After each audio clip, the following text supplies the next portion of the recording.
All marketers are liars. The Power of Telling Authentic Stories in a Low-Trust World by Seth Godin. Picture yourself at an upscale restaurant. The lighting is soft and intimate. There's a quiet murmur of conversation all around, and the sommelier glides up to your table carrying 2 wine glasses. One is just an ordinary glass, the kind sitting in your cabinet right now. The other?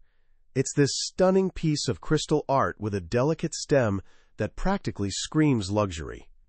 He pours the exact same wine from the exact same bottle into both glasses, then invites you and some of the world's most respected wine experts to taste each one.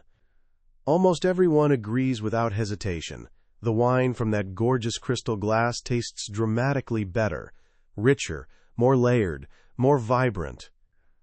The glassmaker, Georg Riedel, built a fortune worth millions on this single idea, that the shape of your glass actually transforms how wine tastes. And the experts back him up completely. Robert Parker, basically the godfather of wine criticism, raved that these glasses make such a profound difference. He couldn't possibly overstate their impact. But here's where it gets interesting. When scientists run the same experiment under strict double-blind conditions, where nobody knows which glass they're drinking from, the effect completely disappears. There's literally zero measurable difference between the wine from the cheap glass and the expensive one. So what's actually happening here? Some kind of collective hallucination? Not quite. It's something much more fascinating. It's a story. The story Georg Riedel spins about generations of master craftsmen, about the science of aroma, about honoring the wine itself, is so captivating that it actually rewires our perception of reality. Because we believe the wine should taste better, it genuinely does taste better to us. This single insight is the hidden engine, powering nearly everything around us. And it's at the core of a game-changing book by one of the sharpest marketing minds alive, Seth Godin. The book is called All Marketers Are Liars. Though, as you're about to discover, even that provocative title is itself part of a brilliant story. Godin has sold millions of books and shaped how an entire generation of leaders thinks, not by teaching manipulation tactics, but by uncovering a fundamental truth about how humans actually work. He's the rare kind of thinker who doesn't just hand you directions. He transforms how you see the entire journey. Today I'm going to walk you through the profound insight at the heart of his work. This isn't just some business strategy or sales technique. This is about how ideas spread through culture, how trust gets built in a skeptical world, and how we make sense of the chaos around us. Here's my promise. By the time we're done, you'll understand the single most powerful force driving almost every decision you and everyone you know makes every single day.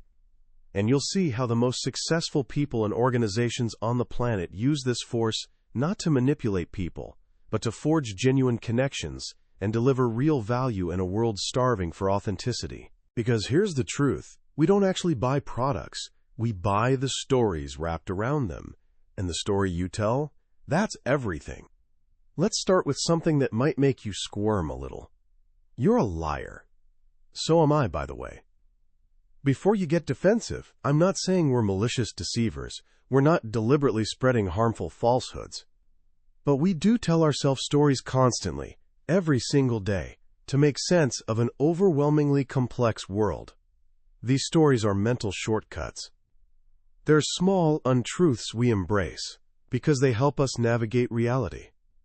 You tell yourself the organic apple costs more because it's healthier, and that narrative makes you feel virtuous about your purchase. You tell yourself those particular sneakers will make you look confident and stylish, and you get a little rush buying them. You tell yourself your preferred political candidate truly understands your values, and that story cements your loyalty. The actual facts? Often secondary at best. Facts are messy, contradictory, and exhausting to sort through. The story is what really matters. It's what makes us feel secure, intelligent, or special. This brings us to Seth Godin's central revelation. He argues that marketing, in its essence, isn't about advertising campaigns or product features or competitive advantages. Marketing is fundamentally the art of telling stories that resonate with people. Successful marketers aren't con artists. They're simply providers of narratives that we, the consumers, actively choose to believe. This wasn't always so critical. Way back when, companies made things people genuinely needed. If you were a blacksmith, you sold horseshoes to people whose horses needed shoes. If you were a farmer, you sold grain to hungry people. Your job was straightforward: make a quality product at a reasonable price. But today, most of us in developed countries have everything we actually need. We've got food, shelter, clothing covered. So what's left to purchase? We buy things we want. And wants aren't rational calculations. Wants are emotional experiences. We buy what we want because of how it makes us feel. This represents a seismic shift. Godin illustrates this with what he calls the new power curve. In the old economy, the most valuable part of any business was production, making things efficiently and well. Today, production has become commoditized. Pretty much anyone can get a t-shirt, a computer chip, or bottled water manufactured cheaply somewhere on the planet. The real value has migrated to the edges of the curve, to invention creating something worth talking about, and to storytelling crafting a compelling narrative about what you've created. The actual making part in the middle? That's not the challenge anymore. The story is where the real challenge lives. The story is where the value hides. So if our job is telling stories, how do we do it effectively? It's not as simple as just making something up. Godin lays out a 5-step framework that every successful story follows. The first and most critical step is this: their worldview was already there before you showed up. What does that mean exactly? It means every single person you'll ever encounter already carries a complete set of beliefs, biases, and assumptions about how the world works. This is their worldview. It's the lens they use to interpret everything they experience. Someone's worldview gets shaped by their parents, their hometown, their education, their accumulated experiences. A person who believes, "New technology makes my life better," will approach a new smartphone completely differently than someone who believes, "Technology just complicates things unnecessarily." Someone whose worldview says, "I deserve the finest things," will listen attentively to a story about luxury cars, while someone whose worldview whispers, "I need to watch my spending carefully," will tune it out completely. Here's the lesson that changes everything. You cannot change someone's worldview. You don't have enough time, resources, or influence. Trying to convince a hardcore skeptic that your healing crystals work is a battle you've already lost. Trying to sell a massive gas-guzzling SUV to a devoted environmentalist is just wasting everyone's time. Their worldview arrived first. So what's your move? You don't fight it. Instead, Godin suggests your job is finding a group of people who already share a worldview that's naturally receptive to your story. Then you frame your story in a way that slides perfectly into that existing worldview. A frame is the context you wrap around your story. It's the specific words, images, and feelings you use to hook your idea onto beliefs they already hold. For example, granola carried a worldview for years as healthy, back-to-nature food, something you'd eat on a mountain trail. The fact that most granola is loaded with sugar and fat didn't matter at all. The marketers who succeeded didn't fight against the health narrative. They framed their products to fit right into it. The smartest marketers hunt for neglected worldviews. They seek out groups of people who are being ignored by everyone else, and they tell a story specifically for them. Think about Tom's of Maine toothpaste. When they launched, the toothpaste market was completely dominated by giants like Crest and Colgate, whose stories focused on fighting cavities and whitening teeth. Tom's told a completely different story about natural ingredients, responsible manufacturing practices, and environmental stewardship. They didn't even try to sell it in regular supermarket aisles. They sold it in health food stores to a small community of people whose worldview already valued those principles. That small group believed the story so deeply they started telling their friends. The story spread from the health-conscious crowd to their neighbors, and eventually Tom's of Maine became wildly successful, crossing over into the mainstream. They didn't create that worldview from scratch. They found it already existing, and they honored it with their story. That's step one. Once you've framed your story for the right worldview, you face the next challenge, getting noticed. Think about how a frog's brain works for a second. A frog has this tiny brain, yet it can snatch a fly out of midair with incredible precision, something most humans couldn't do. How does it pull this off? The secret is that a frog's brain is hardwired to do one specific thing brilliantly.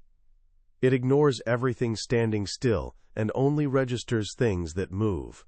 A frog will literally starve to death surrounded by dead flies because it physically cannot see them.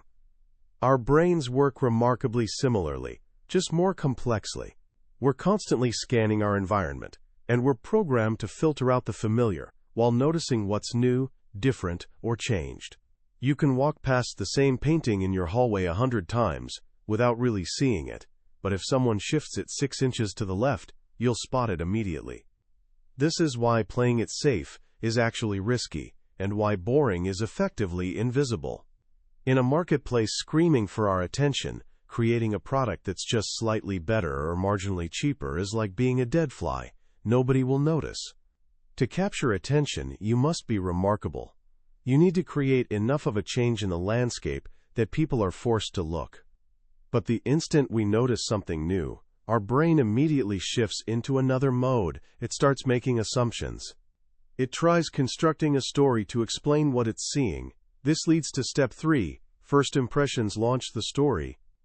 And when Godin says first, he means lightning fast. We make incredibly sophisticated judgments in fractions of a second. Malcolm Gladwell wrote an entire book about this phenomenon, called Blink. We decide whether we trust a salesperson, enjoy a new song, or might sue a doctor for malpractice based on tiny slivers of information processed almost instantaneously. You walk into a store and before anyone even speaks to you, you've already formed a powerful and lasting opinion based on the lighting, music, scent, and how products are displayed. Once that snap judgment forms, we become remarkably resistant to changing it. We'll bend over backwards, finding evidence supporting our initial conclusion, while ignoring anything contradicting it. This is cognitive dissonance at work. We hate holding conflicting ideas simultaneously, so once we decide we like something, we filter reality to prove ourselves right. This is why authenticity matters so profoundly. The big misconception about first impressions is thinking you control when they happen. You absolutely don't. You might spend a fortune on a Super Bowl commercial, but a customer's first impression might come from a rude employee at your call center, a typo on your website, or how your delivery truck is parked. You never know which tiny detail will trigger the story in someone's head. So what's the solution? You have to be authentic. You need to live your story from the inside out. If your story promises friendly service, you must hire genuinely friendly people. If your story centers on elegant design, absolutely everything you produce, from products to invoices, must radiate elegant design. When all the details align, your story becomes coherent and believable regardless of where a customer first encounters it. This brings us to the heart of everything, the story itself. This is step 4. Great marketers tell stories we believe. A great story isn't a bullet list of specifications. In fact, Godin insists, don't just recite facts at me, tell me a story instead. A great story works because it makes a promise. It promises a shortcut, a solution, social success, safety, or pure enjoyment. It taps into our deepest desires and fears. Consider the Porsche Cayenne. For around $80,000, you can buy this luxury SUV. Or for about $36,000, you can buy a Volkswagen Touareg. Here's the kicker. They're essentially the same vehicle, built in the same factory. The facts are irrelevant to buyers. Nobody needs a Porsche Cayenne. They want one. They want the story it tells about success, power, and prestige. When you buy the Cayenne, you're not purchasing metal and leather. You're buying a feeling, a narrative you tell yourself and others about who you are. And that narrative feels incredible. This is where Godin makes a crucial distinction that forms the moral backbone of the entire book. He separates stories into 2 categories, fibs and frauds. A fib is a story that, when a consumer believes it, actually makes the product or experience better for them. Our wine glass example is a perfect fib. The story Georg Riedel tells genuinely makes the wine taste better to believers. The narrative becomes a self-fulfilling truth. When a doctor gives a patient a placebo, just a sugar pill, and tells them it's a powerful medication, patients often actually improve. The story the doctor told triggered real, measurable healing responses. The story enhanced the outcome. Honest storytellers, or fibbers, create genuine value through their narratives. A fraud, on the other hand, is a story told purely for the marketer's selfish benefit. A fraud is a narrative with harmful side effects, and when a fraud gets exposed, consumers don't just feel disappointed, they feel rage. They feel violated. Godin gives the devastating example of Nestlé marketing baby formula in developing countries decades ago. They told a story framed around many new mothers, worldview, Western technology is superior and more modern for your baby. This narrative encouraged mothers to abandon breastfeeding in favor of Nestlé's powdered formula. But the story didn't improve the product, it made it dangerous. In areas with contaminated water supplies, the formula mixed with unsafe water made babies sick. Families who couldn't afford enough powder would dilute it, causing malnutrition. The story was a fraud. It served corporate profits while causing tremendous harm. This leads us to the final and most important step in Godin's framework. Step 5. Marketers with authenticity thrive. In a world connected by the internet, frauds get exposed, and they get exposed fast. A deceptive story can't survive the scrutiny of millions of interconnected people sharing information.